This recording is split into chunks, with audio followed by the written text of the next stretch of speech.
Everyone thought they would be triplets, but when they were born, Emily Johnson held the ultrasound results with trembling hands as tears of joy streamed down her face. After 5 years of trying to conceive, the miracle had finally happened, and it wasn't just one baby, but 3. Her husband Michael could hardly believe it when the doctor confirmed they were healthy triplets. It was during the 7th month of pregnancy that something strange happened. Emily woke up in the middle of the night with a peculiar feeling, as if something inside her had changed. Michael tried to calm her, saying it was just nerves as she neared the end of her pregnancy. "Mike, I swear something's different. Before, I could feel 3 heartbeats, but now it feels like only 2, Emily said, placing her hand on her belly. "Sweetheart, you're worrying too much. Dr. Richard said the babies are fine," Michael replied, stroking his wife's hair. But Emily couldn't shake the feeling. The next day, she asked for an extra ultrasound. The doctor examined her carefully and confirmed all 3 babies were healthy with normal heartbeats. Still, she left every appointment with the sense that something had changed. 2 weeks later, Emily went into labor. Michael rushed to grab the bag they'd packed months ago and took his wife to Mercy Maternity Hospital in the Upper East Side of New York City. The whole way there, she cradled her belly and whispered, "My 3 babies. Mommy's coming to meet you." In the delivery room, the medical team was prepared for triplets. The head nurse, Nurse Margaret, a seasoned 58-year-old who had assisted in hundreds of births, arranged the equipment needed for 3 newborns. "Mrs. Johnson, in just a few minutes you'll meet your 3 treasures," Nurse Margaret said with a warm smile. Dear listener, if you're enjoying this story, don't forget to like and especially subscribe to the channel. It helps us a lot as we're just starting out. Now back to the story. The delivery was long and difficult. Emily was exhausted when she finally heard the first cry. Then came the second. She waited anxiously for the third, but the minutes passed and it never came. "Doctor, where's my 3rd baby?" Emily asked, still under anesthesia but alert enough to sense something was wrong. Dr. Richard exchanged worried glances with the team. He had monitored the entire pregnancy and was certain there were triplets. The ultrasounds had clearly shown 3 fetuses, yet there were only 2 healthy babies. "Emily, sometimes during pregnancy, something called vanishing twin syndrome can occur. It's when one fetus is absorbed by the mother's body," the doctor explained, though his voice didn't sound convincing even to himself. "That's not true. I felt 3 babies moving just yesterday," Emily cried, trying to sit up from the gurney. Michael held his wife's hand, torn between the joy of having 2 healthy children and concern for her emotional state. The twins were placed in her arms, Emma, a delicate blonde-haired girl, and Ethan, a boy who seemed even smaller than his sister. "Emily, our children are here, healthy and perfect," Michael said, trying to redirect her attention to the babies. But Emily couldn't stop staring at the delivery room door, as if expecting someone to bring in her 3rd child at any moment. Nurse Margaret stepped closer and gently took her hand. "Sweetheart, I understand your pain. When we expect triplets and only 2 are born, it's natural to feel like something's missing. But your babies need all of you right now." During the 3 days in the hospital, Emily reviewed every ultrasound she'd had. On each one, it was clearly marked, triplet pregnancy. She called several nurses to ask if it was possible for a baby to be born after the others, if he could be hidden somewhere. "Mrs. Johnson, you're suffering from what we call gestational grief. It's when a mother struggles to accept she lost a baby during pregnancy," explained the hospital psychologist. "I didn't lose any baby. My 3rd child is out there somewhere," Emily replied firmly. Michael began to seriously worry about his wife's mental state. She barely looked at Emma and Ethan, spending all her time searching the hospital hallways or asking to speak to different doctors. On the last day of her stay, a young nursing assistant named Ashley approached Emily in the early hours. The girl seemed nervous and kept glancing around. "Mrs. Johnson, I shouldn't be telling you this, but I was on duty the night you gave birth," Ashley whispered. "And what did you see?" Emily asked, sitting up in bed with her heart racing.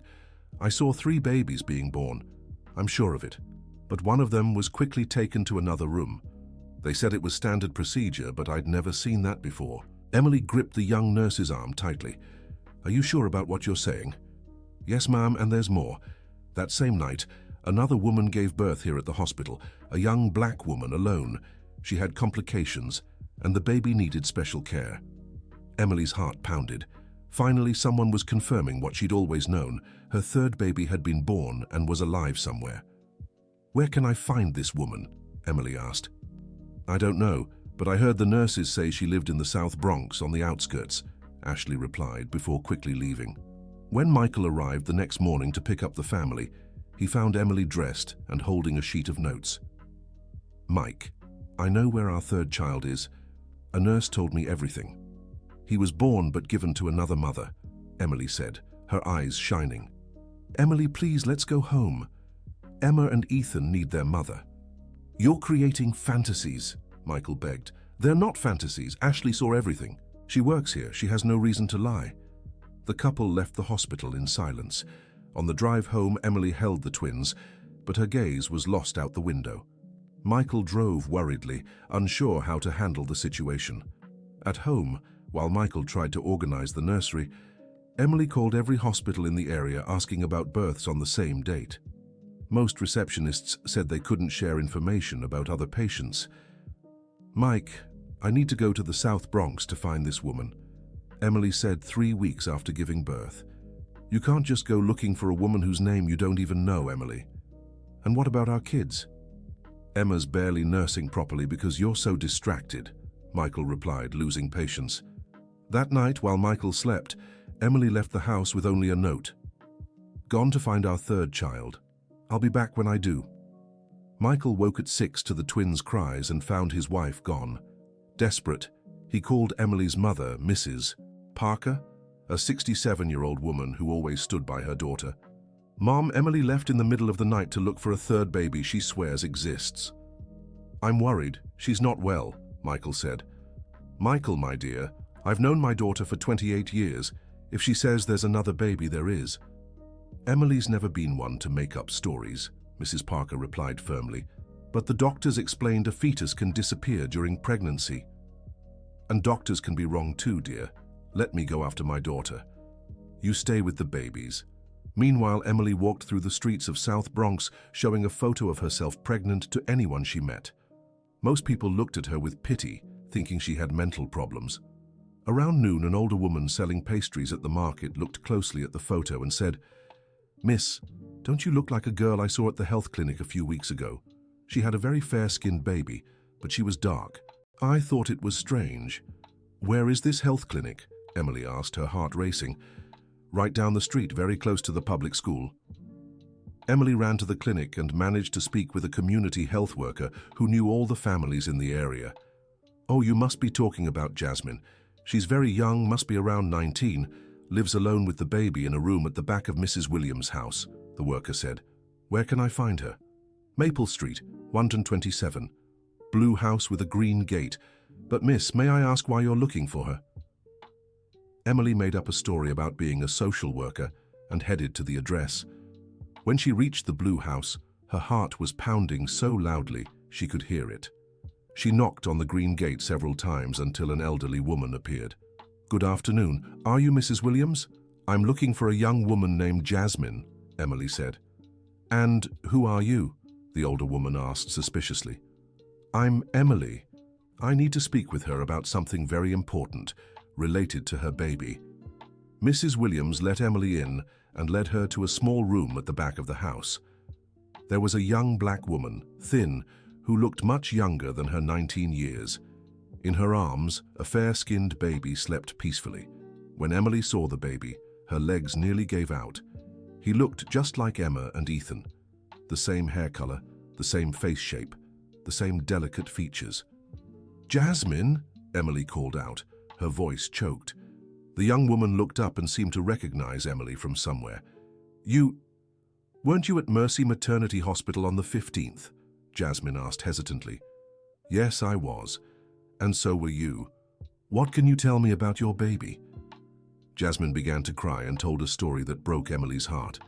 She had gotten pregnant at 18, was abandoned by her boyfriend and family. Throughout her pregnancy, she had prenatal care at the local clinic. But when it was time to deliver, she was sent to Mercy Maternity Hospital because of her work insurance. When my baby was born, the doctor said he wouldn't make it, that he was born with lung and organ problems. I fainted from crying so much, Jasmine said between sobs. And then?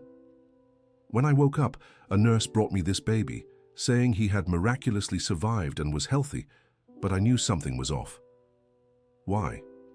Because my baby was black like me, and this one is fair-skinned. When I asked, they said sometimes babies are born lighter and darken over time. But it's been 2 months, and he's still light.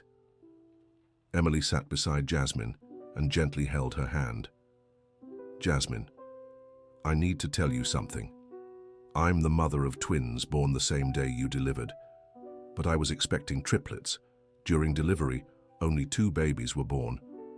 I always knew my 3rd child was alive somewhere. Jasmine looked at the baby in her arms, then at Emily. Are you saying this baby is your son? I'm saying I believe there was a mix-up at the hospital. You lost your baby and I lost mine, but somehow my son ended up with you.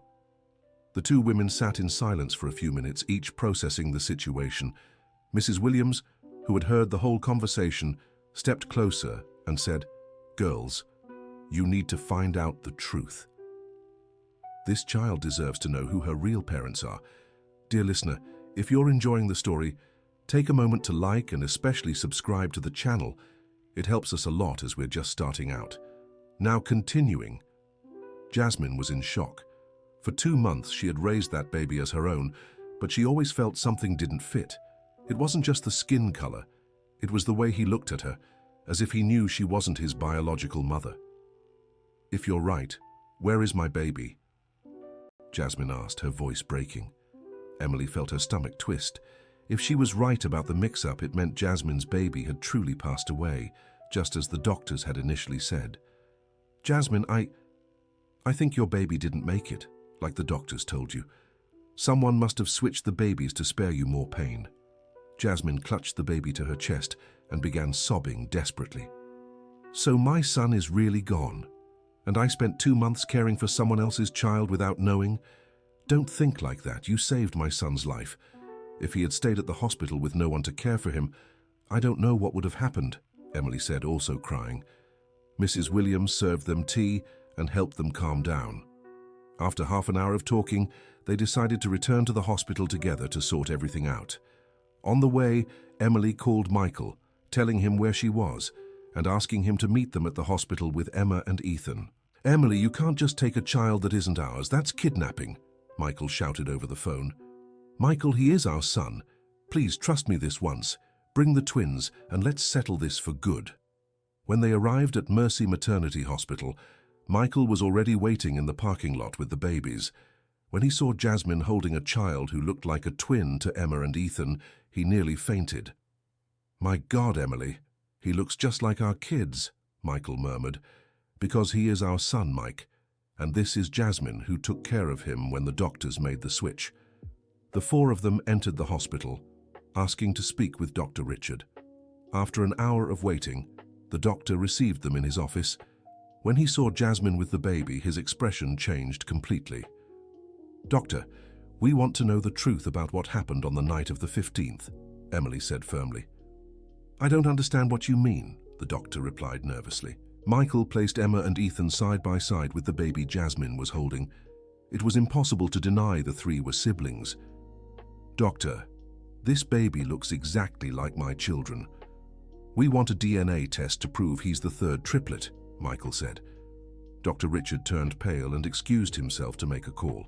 15 minutes later, he returned with the hospital director, Dr. Sarah Thompson. "We believe you're going through a difficult time processing the pregnancy loss, Mr. and Mrs. Johnson," the director said. "Then do the DNA test and prove us wrong," Emily challenged. The director and the doctor exchanged worried glances. After a few more minutes of discussion, Dr. Sarah left the room and returned with a folder full of documents. "There was indeed an administrative error on the night of your delivery. Please sit down," she said gravely.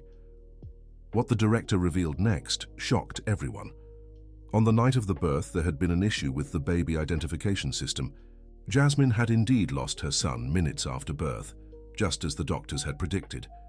At the same time, Emily had given birth to 3 healthy babies.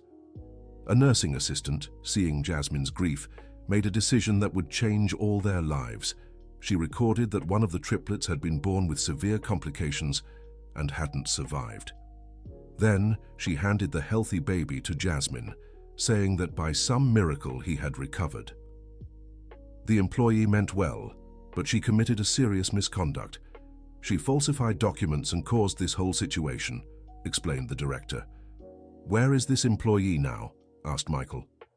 "She was fired when we found out what happened 3 weeks ago, but we're afraid that if you took legal action, the case could go public and harm the hospital's reputation." Emily looked at Jasmine, who had been quiet since learning her baby had truly been lost. "And what's your proposal to resolve this?" "First, we'll do a DNA test to officially confirm the baby is yours. Then we'll correct all the paperwork, and we can offer financial compensation for the distress caused," said the director. "We don't want money. We want our son back," said Emily. "And I don't want to lose the baby I've cared for these past 2 months," Jasmine spoke for the first time since entering the office. A heavy silence filled the room. No one had considered the possibility that Jasmine might have grown so attached to the baby she wouldn't want to give him back. "Jasmine, you understand he's not your biological child, right?" Michael asked gently. "I do. But he's also not just an object you can take back. For 2 months I've breastfed him, changed his diapers, cared for him when he was sick. He knows me as his mother," Jasmine replied firmly. Emily felt the ground give way beneath her. After fighting so hard to find her son, would she now have to fight to get him back? "Jasmine, I understand your attachment, but he's my son. I carried him in my womb for 8 months, said Emily. "And I carried my own son for 9 months and he's gone. This baby gave me the strength to keep living," Jasmine countered. The hospital director intervened. "Everyone, let's stay calm. This is a delicate situation that needs careful handling. How about we discuss alternatives?" "What kind of alternatives?" asked Michael. "You could stay in touch, arrange visits, maybe even create an extended family of sorts. What matters is the child's well-being." Emily couldn't believe what she was hearing. "Are you suggesting I share my own child with someone else?" "Emily, think of the baby.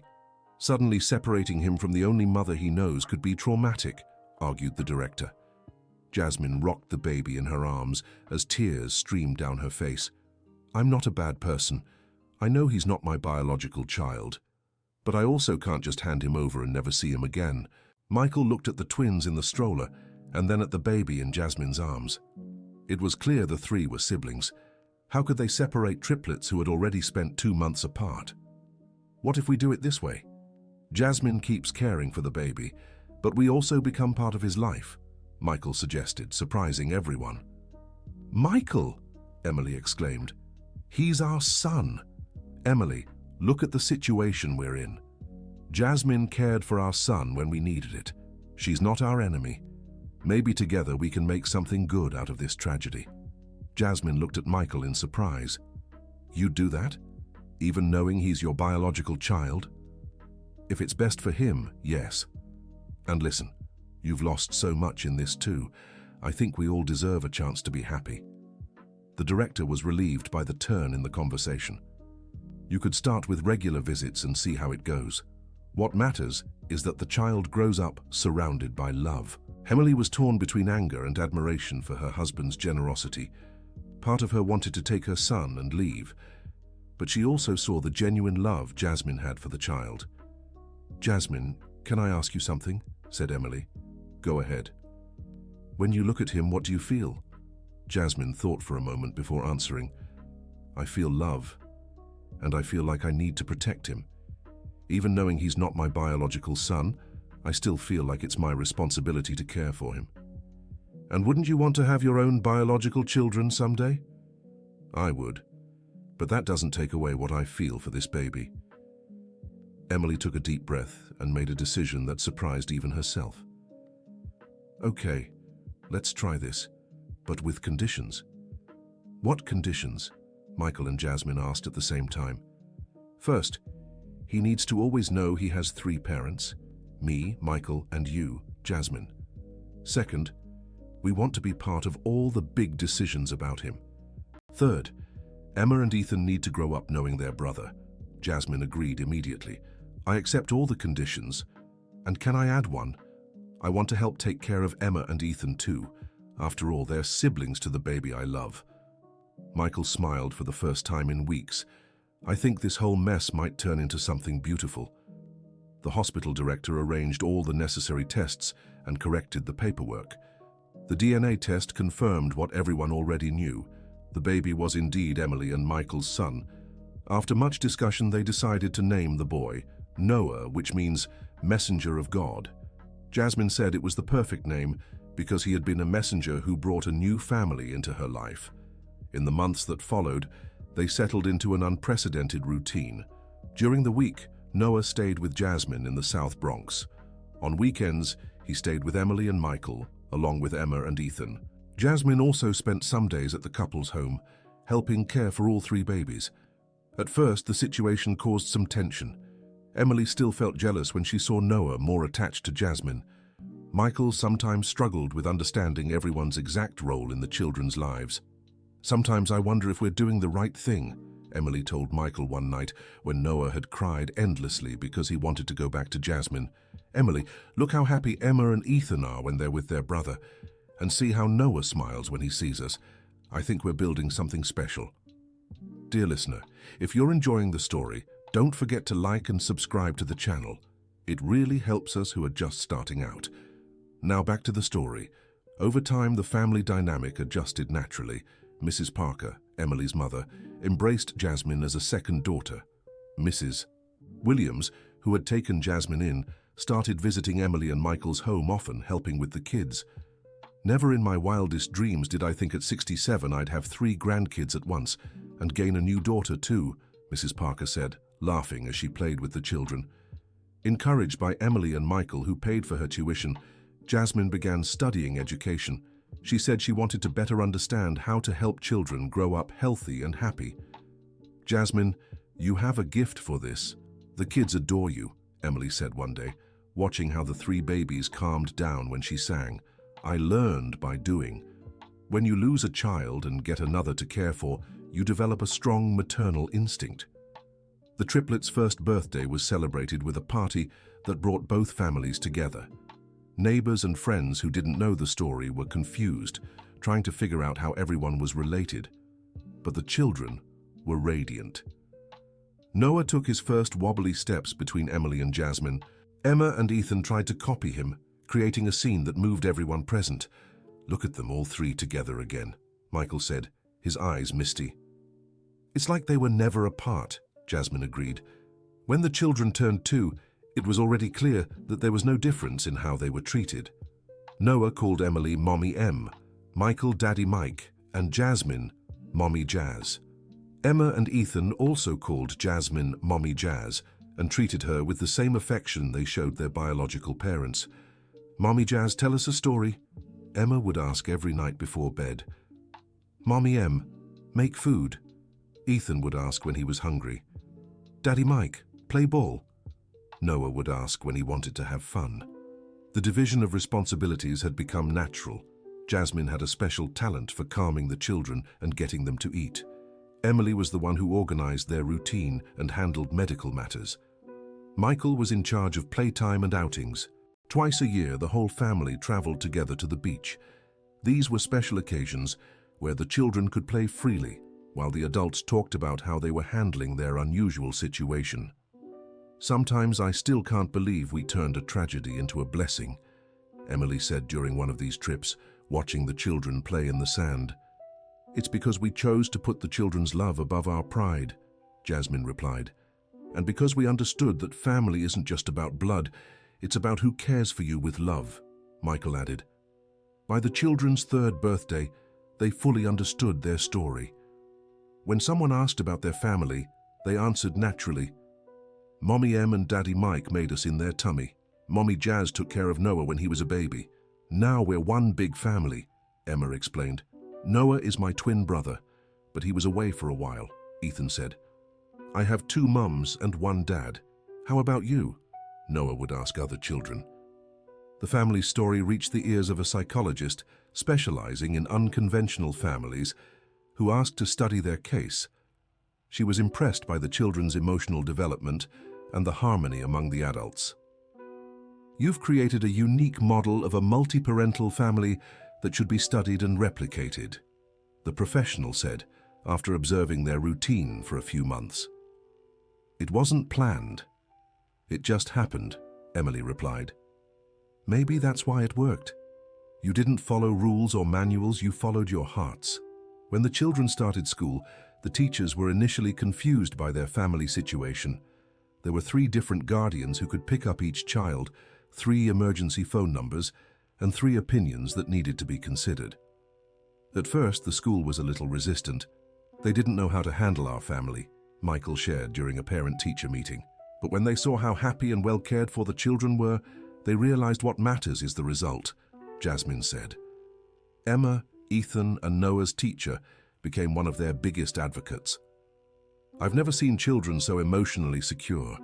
They know they're loved by many people, and that makes them very confident," she told other educators.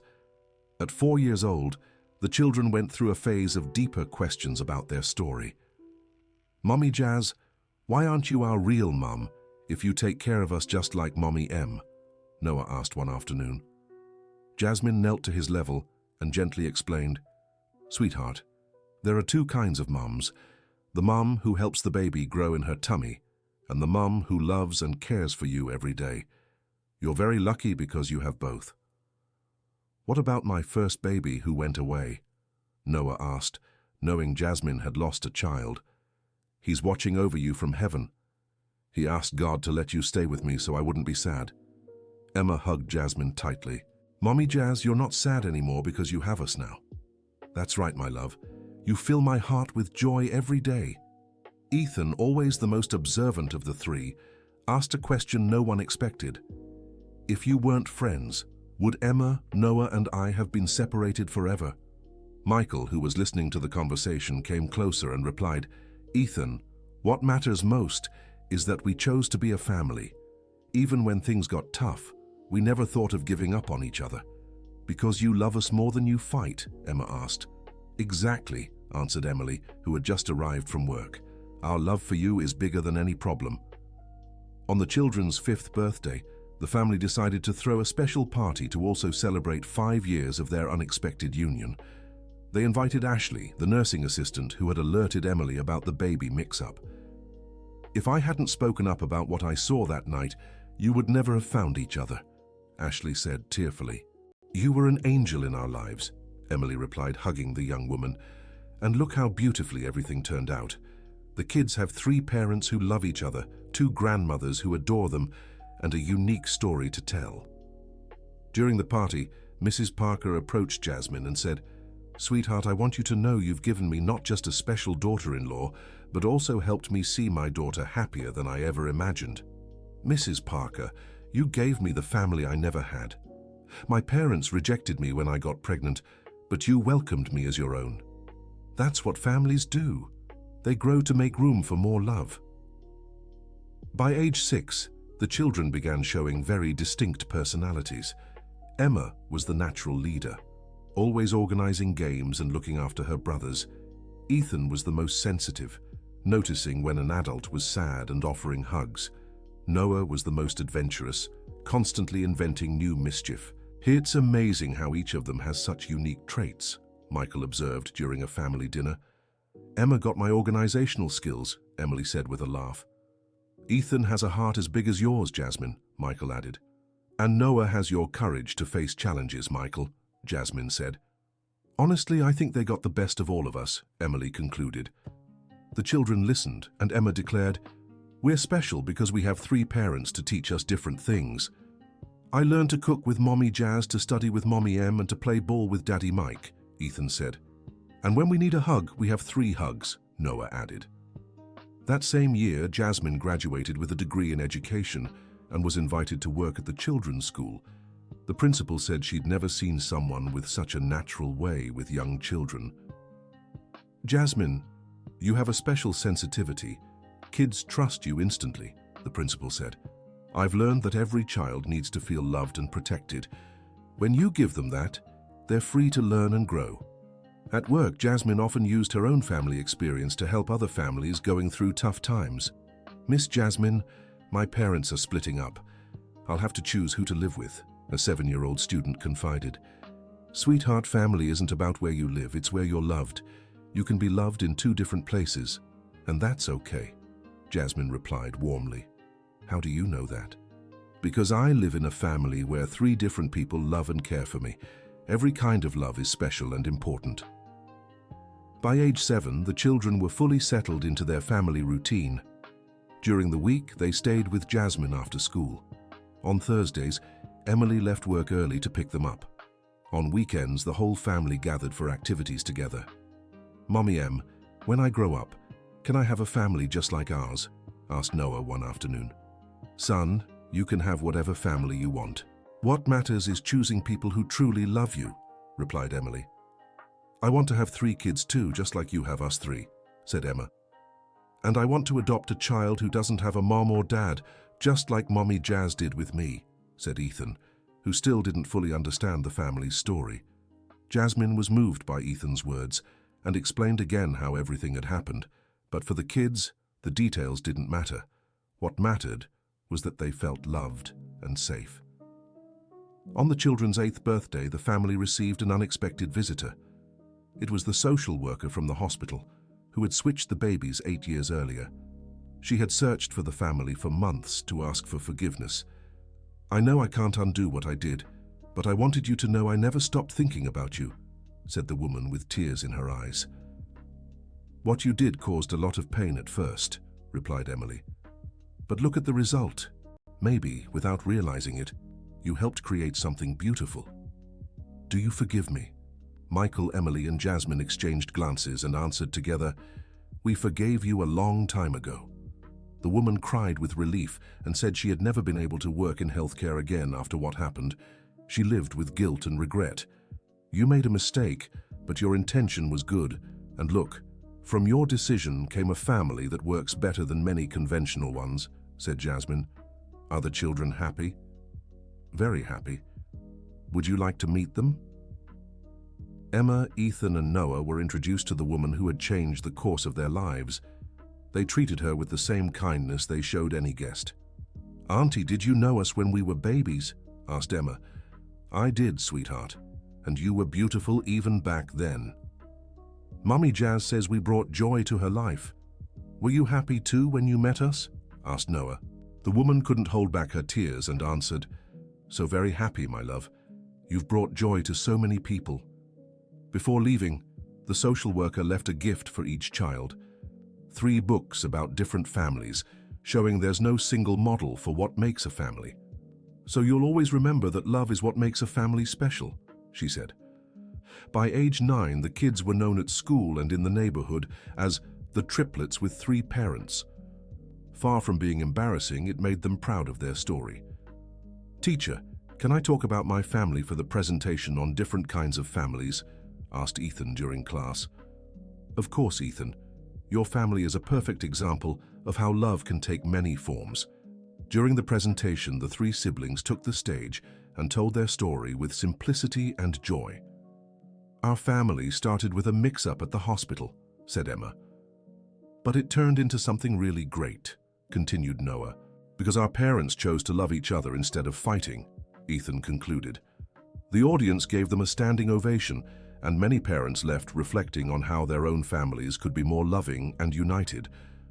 For their 10th birthday, the family decided to take a special trip to Universal Studios. It was their first time traveling outside the United States together. "Daddy Mike, how are you going to explain to the airport people that Noah has 3 parents?" asked Emma, worried. "We'll bring all the documents explaining our situation, and if anyone doesn't understand, you can explain it yourselves," replied Michael. At the airport, an employee was confused seeing 3 adults with 3 children whose paperwork listed different guardians. "This is a special family situation," explained Emily. "We have all the legal documents proving we're a proper, established family." The employee called the supervisor, who reviewed the paperwork and authorized the trip. "I've never seen a situation like this, but everything is in order. Have a good trip, family," said the smiling supervisor. During the trip, the children experienced for the first time what it was like to explain their family to complete strangers. At the hotel, at Universal Studios, in restaurants, someone always had questions. "Are you triplets?" a tourist would ask. "Yes, we are," they'd reply proudly. "And are these your parents?" "Our family has 3 parents. Mommy M and Daddy Mike are our biological parents, and Mommy Jazz is our adoptive mom who took care of Noah when he was a baby," Emma explained naturally. "What an interesting story," most people would say. A few showed discomfort or disapproval, but the children had already learned to handle it. "Not everyone will understand our family, and that's okay," Ethan told a child who had made hurtful comments. "What matters is that we're happy." By the time they returned, the children felt even more confident about their family identity. They had faced the outside world and discovered that their family, though different, was admired by many. "Mommy Jazz, lots of people said our family is beautiful," Noah shared. "And some said they wished they had 3 parents too," Ethan added. "That means we made the right choice 10 years ago," Jasmine said emotionally. That year, the children joined a support group for unconventional families. There they met other kids with different family situations. Some had 2 dads, others 2 moms, some lived with grandparents, and others were raised by aunts and uncles. "It's cool to know there are other families different from ours," Emma said after the first meeting. "But I still think ours is the coolest," Noah teased. "Why?" Ethan asked. "Because we have 3 people to love and protect us. It's like having family superpowers." In the group, the children also learned to handle prejudice better and explain their situation with even more clarity and confidence. The psychologist leading the group was impressed by the triplets' emotional maturity. "You're very secure and happy children. That shows your parents made the right choices," she told Emily, Michael, and Jasmine. "It wasn't easy, especially at first," Emily admitted. "But when we put the children's well-being first, everything fell into place naturally," Michael added. "And we discovered that love multiplied doesn't divide, it grows," Jasmine finished. At 11, the children started showing interest in dating and asking questions about relationships. That's when the family faced a new challenge: how to explain romantic relationships when they had 3 parents who loved each other, but not romantically. "Mommy M, do you love Daddy Mike and Mommy Jazz the same?" Emma asked. "I love them differently, sweetheart. Daddy Mike is my husband, so that's romantic love. Mommy Jazz is like a dear sister, so that's family love. And you never fight?" "Sometimes we disagree, but we always talk it out and find a solution. Because what matters most to all 3 of us is taking good care of you." Noah, who was entering his preteens, asked a more direct question. "When I have a girlfriend, will she have to like all 3 parents or just 2? Michael laughed. "Son, anyone who wants to be part of our family will have to like all of us. We're a complete package." "Like when Mommy Jazz joined our family?" "Exactly. The 3 of us decided we'd be a family, and anyone who stays with us has to accept everyone." Ethan, always the most thoughtful, asked, "When you grow old, will we have to take care of 3 parents instead of 2? "Of course you will," replied Jasmine with a smile. "But you'll also have 3 parents to take care of you if you ever need it." "Then it's fair," concluded Ethan. On the children's 12th birthday, the family received an unexpected invitation. A university was conducting a study on multi-parent families and wanted to include their story as a success case. "Would you be willing to participate?" asked the lead researcher. "It depends on what you want to study," Emily answered cautiously.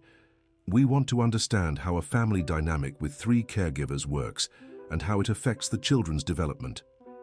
After talking it over with the kids, the family decided to participate. It was an opportunity to show that unconventional families could also raise happy, healthy children. For 6 months, researchers observed their daily routine, conducted individual interviews, and administered psychological tests to the children. The results surprised even the researchers themselves. Emma, Ethan, and Noah scored above average for their age in self-esteem, emotional security, and social skills. What stood out most was their ability to resolve conflicts through dialogue, reported the lead researcher. They learned that by watching how you adults handle differences of opinion, explained another researcher. The children also show exceptional empathy for others in different situations, likely because they themselves are different and have learned to value diversity. The study was published in an international scientific journal, and the family began receiving invitations to speak about multi-parent families. "We never imagined our personal story could help others," Michael said after their first talk. "It's rewarding to know our mistakes and successes can guide other families going through similar situations," Jasmine added. By their 13th birthday, the children had grown into teenagers with well-defined personalities. Emma wanted to be a psychologist to help families. Ethan showed a talent for medicine and dreamed of becoming a pediatrician. Noah was interested in law, especially family law. "I think we all chose careers connected to our story," Emma observed. "It's cool to use our experience to help others," Ethan said. "When I become a lawyer, I'll defend families who are discriminated against for being different," Noah declared. At that age, the children also began to understand more deeply the sacrifices their parents had made to keep the family united. "Mommy Jazz, did you ever date after you came to take care of us?" Emma asked in a private conversation. "I met some interesting people, but I always put you first," Jasmine answered honestly. "Do you regret it?" "Never. You gave me a purpose in life I wouldn't have had otherwise. And who knows, maybe one day I'll still find someone special who loves our whole family." "When you do, they'll have to really like us," Emma teased. "Of course, and they'll have to pass the test of the 3 most demanding siblings in the world."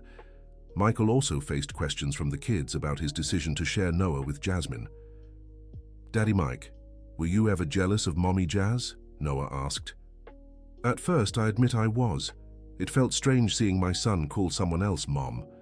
But then I realized jealousy is a small feeling compared to love." "How so?" "When you truly love someone, you want what's best for them. And what was best for you was having the love of 2 mums and a dad, not just 2 parents. And do you think you made the right choice?" "Looking at you today, Noah, I see a confident, caring, happy young man. That tells me we made the right choice." Emily was also questioned by her children about how she managed to accept sharing the son she had longed for so much. "Mummy Em, wasn't it hard to share Noah?" asked Ethan. "It was very hard, sweetheart. For months I cried thinking he would love me less for having 2 moms. And now I see that Noah has more love to give because he received more love. You 3 are more generous and caring than most kids because you grew up seeing that love has no limits." On their 14th birthday, the kids surprised their 3 parents. They created a photo album with special moments from the past years and wrote a joint letter. "Dear Daddy Mike, Mommy Em, and Mommy Jazz, today we turn 14 and want to thank you for everything you've done for us. We know our family started in a difficult way, but you turned a tragedy into a blessing. We're grateful to have 3 people who love us unconditionally. When one of you can't help us, there's always another available. When we need different advice, we have 3 perspectives to consider. Our friends always say they envy our family. They wish they had 3 parents too. That makes us realize how lucky we are. We promise that when we grow up, we'll build families full of love like ours. And we'll teach our kids that family isn't about sharing the same blood. It's about who cares for you with love. Thank you for teaching us that love multiplies when it's shared. With all our love, Emma, Ethan, and Noah." The 3 adults cried as they read the letter. All the challenges, doubts, and sacrifices of the past years seemed worth it in that moment. "You are our greatest pride," said Emily, hugging the kids. "And our greatest achievement," added Michael. "You taught me that motherhood isn't just about giving birth. It's about loving every day," finished Jasmine. End of story. So, what did you think of this touching story? Have you ever imagined what it would be like to live in a family as special as this one? Tell us in the comments which part moved you the most, and if you know any different but loving families like Emma, Ethan, and Noah's. Don't forget to like and subscribe to the channel so you don't miss other heartwarming stories like this one. Thank you so much for joining us.